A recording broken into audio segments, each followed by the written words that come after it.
Meron akong tennis elbow. Tapos, ang ano kasi doon, kung sasakit uli ngayong winter time, i-ano na ako, yung steroids na.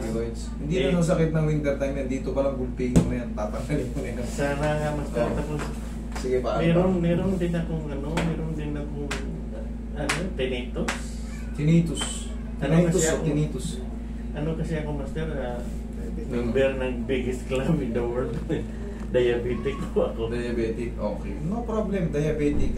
Ang gagawin nyo lang naman sa diabetic, kailangan regular tayo nagpapapawis.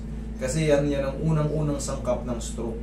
Diabetic, hypertension, tapos cholesterol, tapos bigla kang napuyat, yan na yung mga sangkap ng stroke.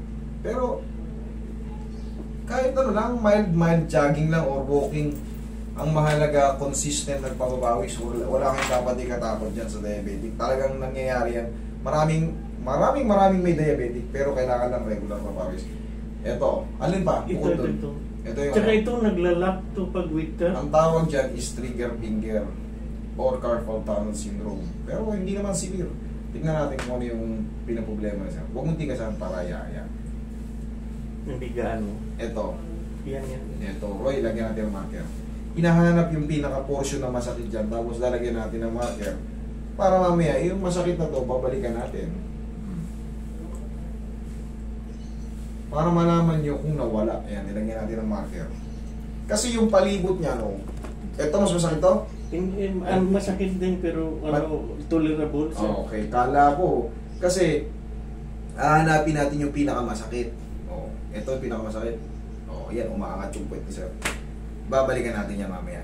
Okay? Dito sa kabila, sa baba. Dito sa baba. Yan. Dito. Itong buto na to. Yan. Itong buto na to. Itong sa taas. Yan. Yan, masakit din yan. Sige. Basta yung buto na yan, ha. Unahin natin to. Kasi, mukhang sa ibang bansa si sir, may winter eh. Dito wala mang winter. Alam dito, taglamig ng December, January, February. Umuwi lang ako dahil lang dito. Salamat po sa pagtitiwala. Relax lang.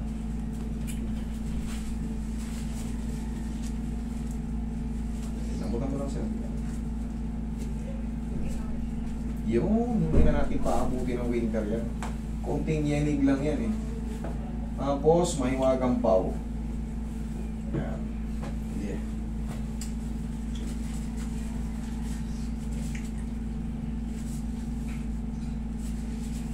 Maink. Mabuburo rin niya. Maririnig mo talaga yun. Yung lagutok. Yung lagutok. Maririnig mo talaga, mararamdaman mo pa. Pero simple lang yan, hindi yun masakit.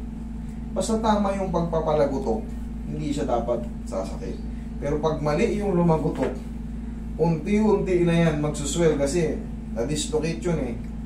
Pero pag tama yung ginawang proseso, kahit gaano kalakas yung tunog, hindi yan mamamaga kasi yung buto nyo bumalik lang sa talagang tamang posisyon. Kunyari ito, hindi masakit.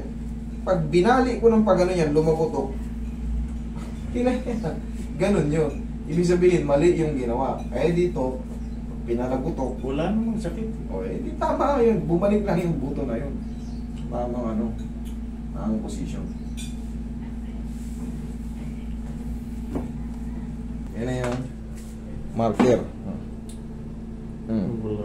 Wala na. O yan, no? Kita nyo, binabaong ko yung daliri ko. Kaya natin nilalagyan ng marker para ibalik lang doon yung diin.